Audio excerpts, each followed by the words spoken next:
واحد جالي مثلا في مونتريال، عندي في عيادتي في مونتريال، قال لي يا دكتور انا نفسي اكون سعيد، عايزك تساعدني ان انا اكون سعيد. قلت له هقول لك حاجه، عاوزك ترجع في بيتكم، عندك جنينه؟ قال لي اه، يعني هناك عنده فيلا ما شاء الله عليه. قلت له ارجع في جنينتك اقعد فيها، ومش عايزك تفكر ولا تركز في ارنب ابيض لمده اسبوع، وبعد الاسبوع اتصل بيا في التليفون. لما تعمل كده ان شاء الله هعلمك ازاي توصل لسعاده. قال لي هو ده بس؟ قلت له بس ما تعملش ولا حاجه خالص غير انك تقعد في جنينتك وما تفكرش في ارنب ابيض اطلاقا، مش عايزك تركز عليه، مش عايزك تفكر. خد بالك اللي انا بقوله، ما تركزش على الارنب ابيض. في الحالات دي هتوصل لمرحله اوصلك لسعاده باذن الله.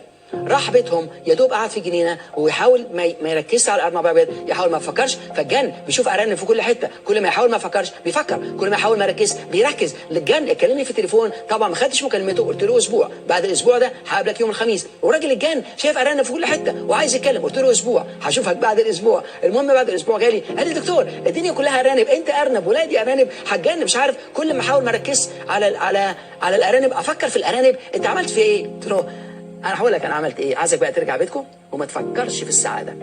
فبدا يضحك، اقول لي انا فهمتك دلوقتي كويس قوي.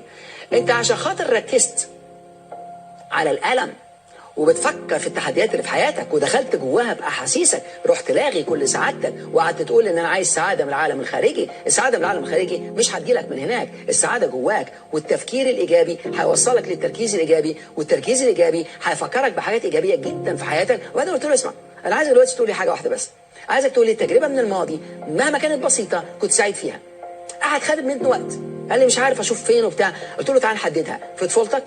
قال لي يعني كان في قلت له في الدراسه؟ قال لي كان في كتير. قلت له في العمل؟ قال لي في كتير. فقعدنا نتكلم شويه شويه، بصينا لقينا ان عنده حاجات كتير، وبدا يحس الله ما كنتش افكر كده. ايه السبب؟ لانه ركز على حاجه تضايقه. لما ركز على حاجه تضايقه وصلت لاحاسيسه، اتسعت وانتشرت، تكررت اكتر من مره، اتخزنت جوه العقل الباطن، بتطلع تلقائيا زي بقيه الحاجات اللي احنا بنعملها في حياتنا. اكتر من 90% من سلوكياتنا تلقائيه من غير ما نفكر. بتعمل كل حاجه من غير ما تفكر، بتاكل من غير ما تفكر، بتنام من غير ما تفكر، بتتنرفز من غير ما تفكر، كل حاجه بتعملها من غير ما تفكر. عشان كده لما توصل للادراك، الادراك يخليك تفكر، ولما تفكر تقرر انك تعمل تغيير في حياتك.